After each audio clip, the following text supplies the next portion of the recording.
हरे कृष्णा।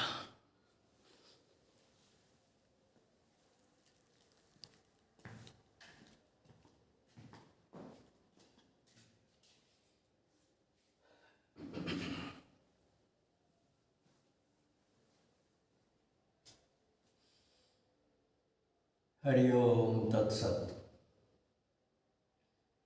बोलिए सतगुरुदेव भगवान की जय, सच्चिदानंद भगवान की जय। सभी देवी देवताओं, महापुरुषों और विद्वान भक्तों की जय। आओ प्यारे बहन भाइयों, प्यारे जीवात्माओं, प्यारे राजकुमारों, प्यारे राजकुमारियों,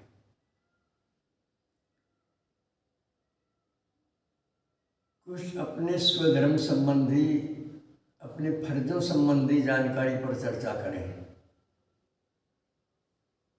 जैसे गीता में भगवान ने कहा, स्वधर्म पालन करने से सभी प्रकार की रिद्धि सिद्धि स्वतः प्राप्त हो जाती है। ये बड़ी रहस्यमय बात है। इसके रहस्य को समझें और स्वधर्म पालन करने में जुट जाएं। कई बार तो हमें भूल हो जाती है, हमें स्वधर्म का ही ज्ञान नहीं होता है। जहाँ तक हमारी जानकारी है, जिस जगह, जिस घराने में भगवान ने हमें पैदा किया, भेजे, उनका पैतृक धंधा क्या है, हमारे माता पिताओं की क्या इच्छा होती है हमारे लिए, और वो क्या धंधा कराना चाहते हैं हमारे से, संभवतः ये हमारा स्वधर्म होता है। और जब हम नादान अवस्था से किशोर अवस्था में आते हैं,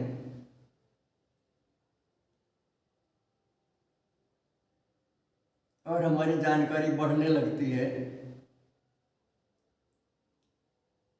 उस समय हमें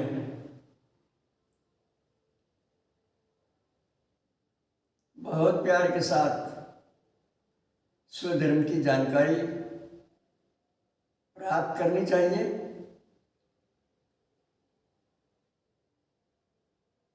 और किन्हीं भद्र पुरुषों से, संभले हुए सूझे हुए पुरुषों से संपर्क करना चाहिए, जिससे हम माया मोह से बचकर स्वधर्म की जानकारी प्राप्त कर उसका प्राणपण से पालन करें।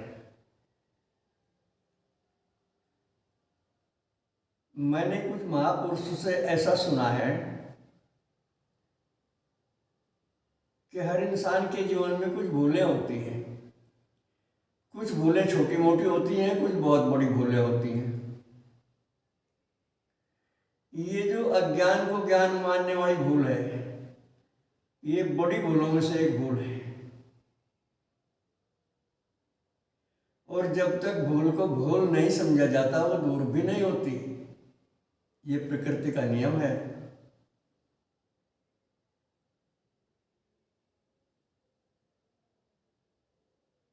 तो हमारा दिली प्रयास होना चाहिए कि कहीं हम भूल भलैया में तो नहीं है,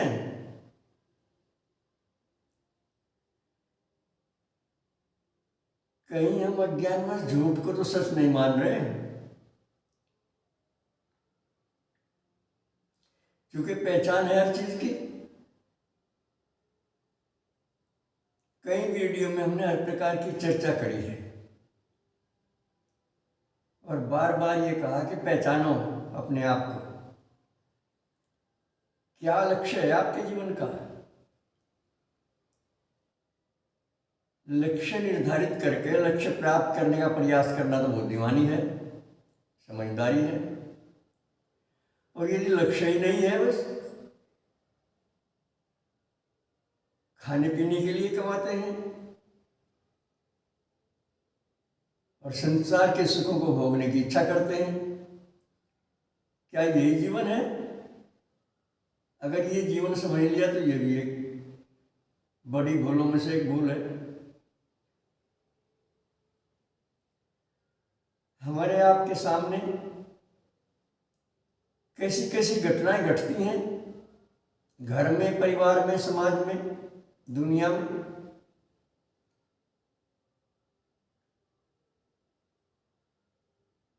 वो घटनाक्रम एक दिन हम पर भी लागू होगा।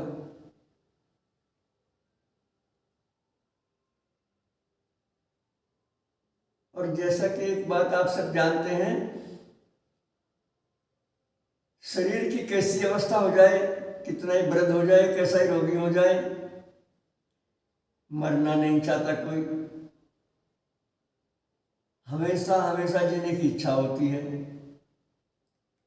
इसमें क्या रहस्य है? वास्तव में मृत्यु हमारी है ही नहीं, ये सच्चाई है। इसीलिए हम सदा जीना चाहते हैं। लेकिन ये कब संभव है? जब हम अपने स्वरूप में आ जाएं, हमें आत्मबोध हो जाए। क्योंकि आत्मा कभी मरती ही नहीं, सदा जीती रहती है, बल्कि जीवन मरण से परे की चीज है, एक आखिरी सच्चाई है। तो जब आत्म भाव में आते हैं तब इच्छा होती है कि हम मरना नहीं चाहते और मरते ही नहीं है। परंतु शरीर में जब तक अहमता ममता है तब तक आत्मबोध होना संभव नहीं होता। और आत्मबोध बिना सत्संग के नहीं होता, क्योंकि बिना सत्संग के वैराग नहीं होता, विवेक नहीं जागता। बिना विवेक जागे, बिना संसारी भोगों से वैराग हुए, आज तक किसी को परम शांति प्राप्त नहीं हुई, किसी को आत्म दर्शन नहीं हुआ, किसी को भगवत दर्शन नहीं हुआ।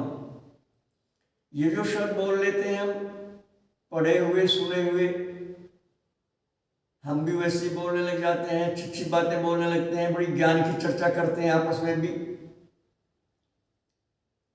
उस समय तक ये निरर्थक है जब तक जाने हुए ज्ञान का प्रयोग नहीं है।